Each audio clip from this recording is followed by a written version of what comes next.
നമ്മളിൽ പലരുമേ ചില പ്രോഗ്രാമിനൊക്കെ പോകുമ്പോഴേ അല്ല എന്തെങ്കിലുമൊക്കെ ഫംഗ്ഷന് പങ്കെടുക്കുമ്പോൾ ഈ ഡാൻസൊക്കെ കാണുമ്പോൾ ചിലപ്പോൾ നമ്മുടെ കൂടെ ഉള്ളവന്മാരൊക്കെ കിടന്ന് തകർത്ത് കിടന്ന് അതിൻ്റെ കൂട്ടത്തിൽ കിടന്ന് ഡാൻസ് കളിക്കുമ്പോഴേ നമ്മൾ മാറി ഇങ്ങനെ ഒതുങ്ങിയിരിക്കും അല്ലേ, നമ്മൾ കുറച്ച് പേരൊക്കെ.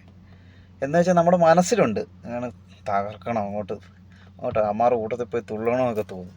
പക്ഷെ നമ്മുടെ മനസ്സിലൊരു ഇതല്ലേ, അയ്യോ ആരെങ്കിലും എന്തെങ്കിലും വിചാരിക്കുമോ, ഭയങ്കര ചമ്മലല്ലേ. എന്തിനാണ് ഭായി, എന്തിനാണ് ചമ്മുന്നത്? ഒരൊറ്റ ജീവിതമല്ലേ ഉള്ളു, അങ്ങ് അടിച്ചങ്ങ് പൊളിക്കണമെന്നേ. പോകാൻ പറ, നമ്മളെ കളിയാക്കുന്നവരോടൊക്കെ പോകാൻ പറ. നമ്മുടെ ജീവിതം അങ്ങ് ആസ്വദിച്ചേക്കണം. ഞാനും എങ്ങനെയായിരുന്നു കേട്ടോ, എൻ്റെ ചെറുപ്പത്തിലൊക്കെ ഞാൻ ഭയങ്കരമായിരുന്നു. പിന്നീട് പതുക്കെ പതുക്കെ പതുക്കെ എന്തോ അറിയില്ല, ഭയങ്കര ചമ്മലാണ്.